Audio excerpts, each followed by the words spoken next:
Dear students, today we are going to take a question from JEE 2022 mains examination. This question is a bit long, so on the right hand side there is a result written. We will come to it later. So see what the question is telling.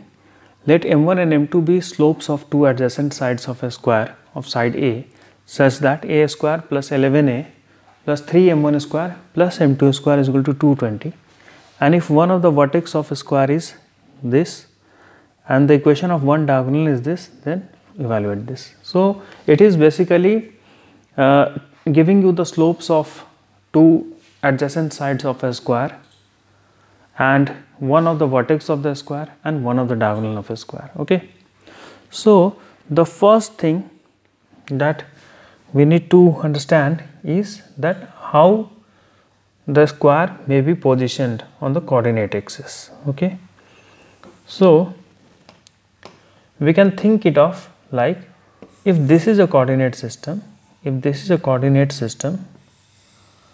okay, and this is our square, and if this is our square, then it may be something like this. By default we think that it may be something like this, but the square may be even inclined at an angle alpha. Okay, and actually this is the case, that it is inclined at an angle alpha, and this makes the question a bit difficult. Actually question में जो इन्होंने diagonal का equation दिया है और जो conditions दिए हैं, उससे ये बात कंक्लूड करना कि स्क्वायर अल्फा एंगल पे है, वो काफ़ी ज़रूरी हो जाता है क्वेश्चन को सॉल्व करने के लिए। और वो जो चीज़ है वो यहाँ पे एक ऑलरेडी एक क्वेश्चन को उन्होंने यूज़ किया है इस ढंग से कि आपको वो याद होना चाहिए वो चीज़। जैसे देखिए ये जो रिज़ल्ट है वो मैंने वही लिखा है। ये रिज़ल्ट क्या कर रहा है कि one side of A square if inclined at an angle alpha, x axis पे अगर अल्फ़ा एंगल पे इंक्लाइंड है एक साइड स्क्वायर का, तो वन ऑफ इट्स एक्सट्रीमिटीज़ अगर ओरिजिन पे है, मतलब एक वर्टेक्स उसका, तो फिर जो डायगोनल्स का इक्वेशन है वो इस इक्वेशन से दिया जाता है। अब देखिए यहाँ पे जो डायगोनल का इक्वेशन है वो दिख रहा है, उसमें से एक टर्म वही है cos alpha minus sine alpha x, cos alpha minus sine alpha x plus y sine alpha cos alpha is equal to a is equal to 10 यहाँ दिया है, मतलब वो साइड ऑफ द स्क्वायर का लेंथ। तो हम लोग फिर से इसको रिविजिट करेंगे and we will see that actually this is the case, this is not the case. Okay, तो तब तक टेम्पोरली हम लोग क्या करते हैं कि इस पे कुछ रिजल्ट्स निकालने का कोशिश करते हैं। जैसे ये दो डायगोनल्स होंगे इस स्क्वायर का, मान लेते हैं कि ये दो डायगोनल है और हमारे पास क्या दिया हुआ है और दिया हुआ है and points. Okay, and points दिया हुआ है, यानी इसका एक वर्टेक्स दिया हुआ है 10। देखिए एक चीज़ हम लोग क्या करते हैं यहाँ पे कि ये जो टर्म है ना ये रिपीट हो रहा है। कौन सा term? Cos alpha minus sine alpha, cos alpha minus sine alpha. तो इसको मैं नाम दे देता हूँ पी, क्योंकि कैलकुलेशन को ईजिली हम लोग हैंडल तब कर पाएंगे। इसको नाम दे देता हूँ क्यू। ठीक, तो ये जो पॉइंट है हमारे पास, ये पॉइंट हो गया 10p, 10q। ये आपको क्वेश्चन में मेंशन्ड है। ओके, एक वर्टेक्स जो दिया था वो मैं मानता हूँ कि वो उसी वर्टेक्स का इक्वेशन है। अब एक डायगोनल का इक्वेशन दिया, तो ये कैसे पता चलेगा कि ये डायगोनल है या ये डायगोनल है ना? तो आप क्या कर सकते हैं कि डायगोनल के इक्वेशन में इसको पुट करके देखिए। जैसे लेट अस से ये इक्वेशन है डायगोनल का d1 और ये है d2, तो d1 में पुट करके देखिए, गिवन इक्वेशन में पुट करके देखिए, अगर सेटिस्फाई करता है दैट मीन्स वही वाला डायगोनल होगा। तो डायगोनल का इक्वेशन क्या था जो क्वेश्चन में दिया था? क्वेश्चन कह रहा था कि डायगोनल का इक्वेशन है cos alpha minus sine alpha x plus sine alpha cos alpha y is equal to 10। That means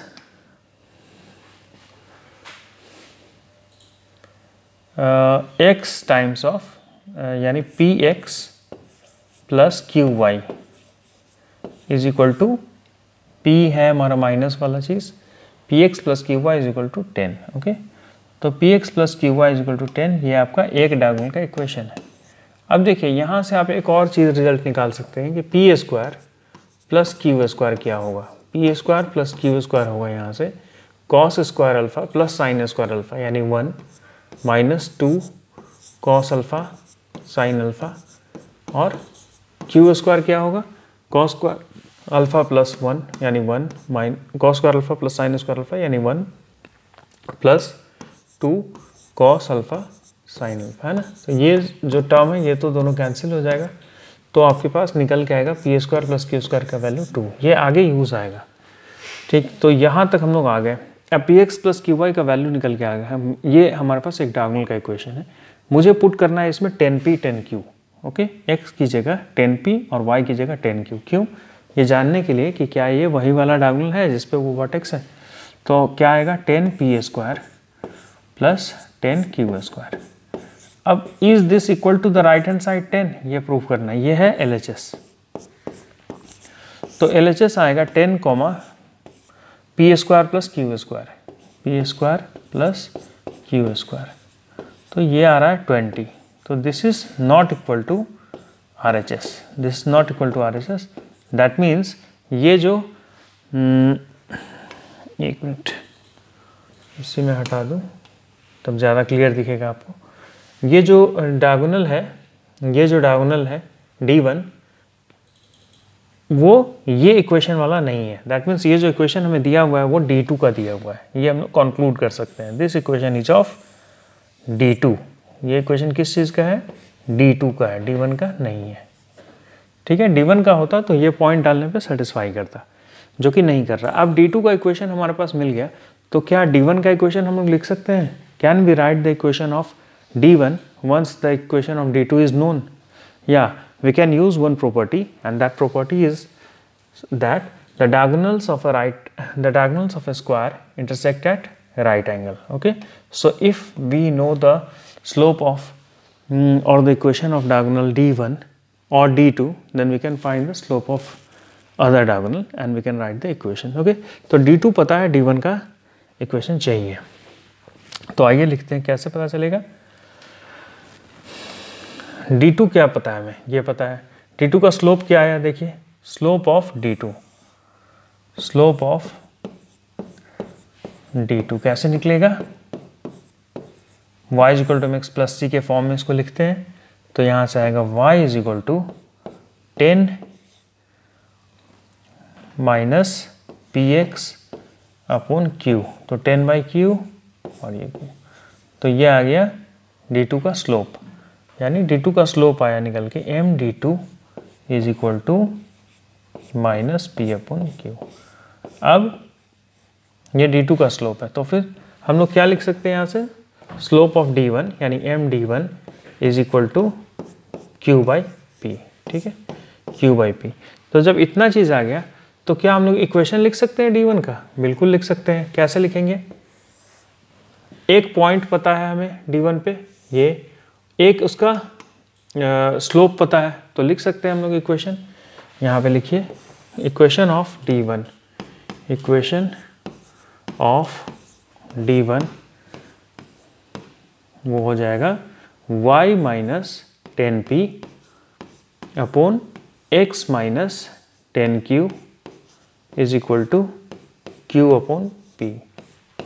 यहाँ से अगर आप क्रॉस मल्टीप्लिकेशन करेंगे तो आपको इक्वेशन निकल के आएगा py is equal to qx। Okay, जो कि ओरिजिन से पास करता हुआ एक लाइन है, और यही आपका हो गया इक्वेशन D1 का, py is equal to qx। अब जब हमारे पास D1 का इक्वेशन आ गया, D2 का इक्वेशन हमें पता है। ओके, D2 का इक्वेशन पता है, D1 का इक्वेशन पता है, तो क्या हम लोग पॉइंट ऑफ इंटरसेक्शन निकाल सकते हैं दोनों डायगोनल्स का?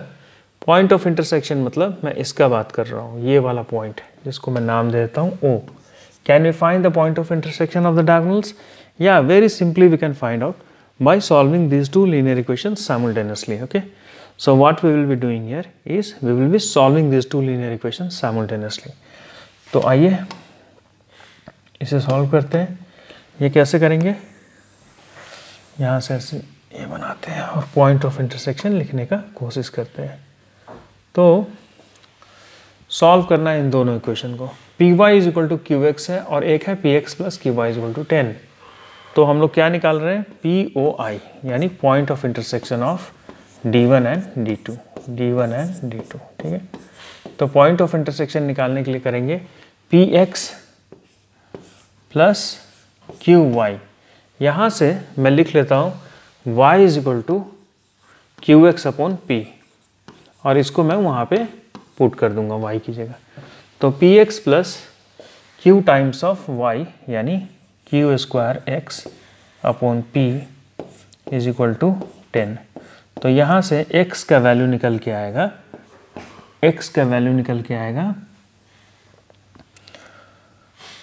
10p upon P square plus q square, और y का वैल्यू निकल के आएगा, y का वैल्यू निकल के आएगा 10q upon P square plus q square. अब देखिए P square plus q square का वैल्यू हमने निकाला था अभी 2, तो x का वैल्यू निकल के आया 5p और y का वैल्यू निकल के आया 5q। तो ये आ गया आपका पॉइंट O।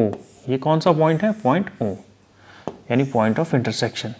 तो फिर से हम लोग अगर उस डायग्राम पे चलें, जो डायग्राम था हमारे पास, वो क्या कर रहा था कि अगर एक स्क्वायर है, अगर एक स्क्वायर था ऐसे, और उस स्क्वायर का एक जो ऐसे डायगोनल था, ये एक पॉइंट था हमारे पास क्या, 10p 10q है ना, 10p 10q। तो ये जो डायगोनल है, इस दोनों का जो इंटरसेक्शन है वो कह रहा है कि ये है 5p 5q, 5p 5q। That means we all know that both the diagonals of a square bisect each other. That means we can conclude that this is nothing but 0, 0. Okay. Once we got this information that this is 0, 0, then it is very easy to find the diagonal's length. Okay. The length of this diagonal, इसको हमने क्या माना था, d1 या d2? देखिए इसको माना था हमने d1। तो d1 का लेंथ क्या होगा, या लिखते हैं लेंथ ऑफ d1 क्या होगा, d1 का length square root under 100 into p square plus q square. Okay, और ये जब आ गया तो यहाँ से हम लोग लिख सकते हैं 10√2, ये हो गया d1 का लेंथ। अब d1 का लेंथ जब आ गया तो साइड का लेंथ भी हम लोग लिख सकते हैं। Therefore side length is equal to, side length का वैल्यू क्या था, a का वैल्यू आ गया 10। ठीक है, तो ये एक रिजल्ट हमारे पास इंफॉर्मेशन निकल के आ गया, side length is equal to 10। Okay, तो ये एक इंफॉर्मेशन मिला। अब देखिए दूसरा चीज़, एक बात क्लियर हो गया कि 0, 0 ये है, और एक वर्टेक्स 0, 0 पे है। दोनों डायगोनल का इक्वेशंस मिल गया मुझे, है ना, दोनों डायगोनल का इक्वेशंस मिल गया मुझे। देखिए क्या हमने दोनों डायगोनल का इक्वेशन निकाला है, हाँ, दोनों डायगोनल का इक्वेशन मिल गया। अब उस रिजल्ट पे चलिए और देखिए कि क्या ये जो रिजल्ट था, one side of A square is inclined at an angle, one side of A square is inclined at an angle alpha two the x axis, यानी एक ऐसा स्क्वायर है जिसका एक साइड जो है वो एंगल अल्फा पे इंक्लाइंड है। उसके बाद and one of the extremities is at origin, है वो ओरिजिन पे है हमारे केस में, और ये दोनों तब डायगोनल का इक्वेशन होगा, और ये दोनों हमारे पास डायगोनल का इक्वेशन है भी। तो हम कंक्लूड कर सकते हैं कि हमारा स्क्वायर ऐसे नहीं होके हमारा स्क्वायर ऐसे है। ठीक है, आप समझ रहे हैं ना, ये स्क्वायर हम लोग पहले ऐसे अज्यूम कर रहे थे, अगर ये कोऑर्डिनेट एक्सिस है तो स्क्वायर ऐसे है, ऐसे नहीं ऐसे है, टिल्टेड है अल्फा एंगल्स। तो फिर अब चलिए नीचे, ये कंक्लूड कर लिया हमने, और ये बहुत इंपॉर्टेंट कंक्लूजन है। इस पूरे क्वेश्चन का जो मेन थीम है वो वहीं से आता है। तो अब हम समझ गए ये बात कि मेरा जो वो पूरा सिस्टम है वो कुछ इस ढंग से है, यानी एक ऐसे, एक ऐसे, एक ऐसे और एक ऐसे, और ये जो एंगल है ये एंगल है अल्फा। ओके, ये जो डायगोनल है, ये जो डायगोनल था हमारे पास, ये था d1। ओके, d1, और ये डायगोनल जो है हमारे पास, ये डायगोनल कुछ नहीं, ये है हमारे पास d2, ये डायगोनल है हमारे पास d2। ओके, तो d1 d2 सब हमारे पास आ गया। अब क्या करेंगे हम लोग, मिड पॉइंट भी निकल गया, ये स्क्वायर का आइडिया भी पता लग गया। अब हम लोग उस एक्सप्रेशन पे चलते हैं, जो एक्सप्रेशन दिया हुआ था हमको। तो एक्सप्रेशन क्या था ज़रा देखिए, एक एक्सप्रेशन शुरू में दिया था m1 m2 इन सबको रिलेट करता हुआ। वो क्या एक्सप्रेशन था, अगर मैं थोड़ा जूम करके आपको दिखाऊं तो वो एक्सप्रेशन था a square plus 11a plus 3m1 square plus m2 square equal to 220। a का वैल्यू पता चल गया, क्या है 10 side of the square. m1 m2 हम नहीं जानते, हम m1 m2 निकालना चाह रहे हैं। क्यों निकालना चाह रहे हैं, क्योंकि M1 M2 निकलेगा तब हम अल्फ़ा निकाल पाएंगे। कैसे M1 M2 का रिलेशन अल्फ़ा से है? क्योंकि हमने अब स्क्वायर में ये बात प्रूव कर दिया कि हमारा स्क्वायर का एक साइड अल्फ़ा एंगल पे इंक्लाइंड है। इसीलिए मैं कह रहा हूँ कि ये थीम है इस क्वेश्चन का, ठीक है। अगर ये नहीं पता होता तो हम M1 M2 को रिलेट नहीं कर पाते अल्फ़ा के साथ। और आप अगर अनफॉर्चुनेटली बुक्स में भी जो सॉल्यूशन है इसका, कहीं पे भी इस चीज़ को एक्सप्लेन नहीं किया गया है कि ये अल्फ़ा एंगल कैसे रिलेटेड है। हर जगह बस डायरेक्टली लिखा हुआ है ये चीज़। तो एक चीज़ देखिए, ये जो हमारा लाइन हुआ M1, ये हमारा हुआ M1, इसका स्लोप क्या होगा? M1 का slope positive direction of x axis से जो एंगल फॉर्म हो रहा है उसका tan यानी tan अल्फ़ा, और M2 क्या होगा? Alpha plus 90, alpha plus 90। तो लिख सकते हैं हम लोग that is equal to tan of 90 plus alpha, और that is equal to minus cot alpha, है ना, माइनस कॉट अल्फ़ा। तो ये इन्फॉर्मेशन भी निकला। अब चलते हैं वो ऊपर वाले क्वाड्रेटिक पे। जो एक क्वाड्रेटिक हमारे पास दिया हुआ है ना, ऊपर में एक क्वाड्रेटिक दिया हुआ है यहाँ, वो क्या कर रहा है? ए square plus 11a plus 3m1 m2 और 220। A square plus 11a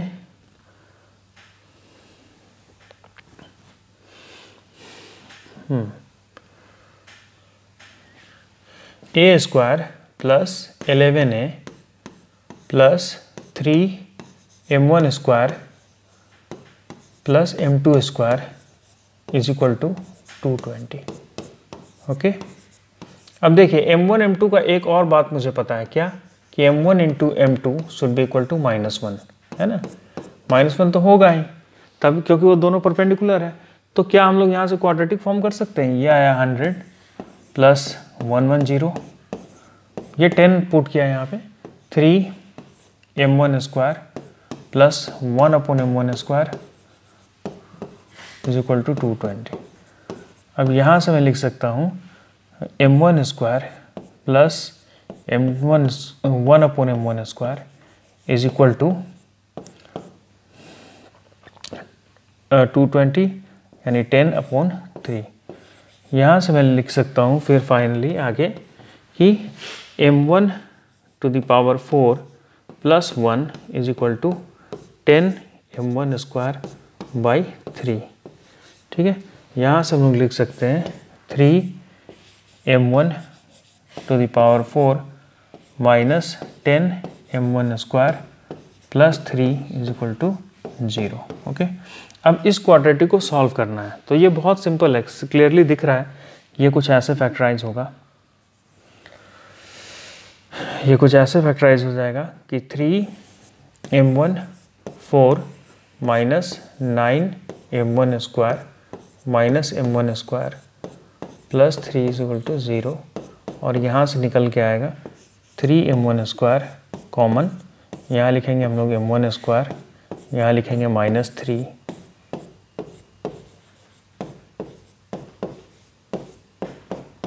okay.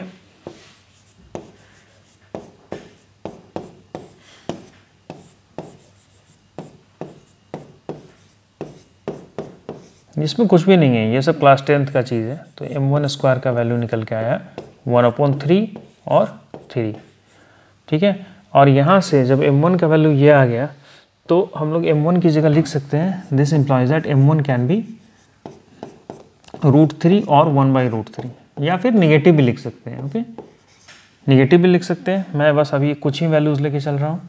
और m2 का वैल्यू आ जाएगा निकल के, m2 का वैल्यू हम लोग लिख लेते हैं निगेटिव में, मान लीजिए तो -1/√3 और √3, ठीक है। आप इसको भी निगेटिव ले सकते थे, इसको भी पॉजिटिव, कोई ये नहीं है। अब जब ये कैलकुलेट होके आ गया m1 का वैल्यू, तो m1 को मैंने क्या माना था? चलिए ऊपर देखते हैं हम लोग। m1 को हमने माना था tan अल्फ़ा के टर्म्स में, m1 is equal to tan alpha. यहाँ देखिए, है ना, m1 इज इक्वल टू मैंने tan अल्फ़ा माना था। तो tan alpha is equal to क्या आ रहा है? tan अल्फ़ा का वैल्यू, m1 का वैल्यू निकल के एक वैल्यू आ रहा है √3।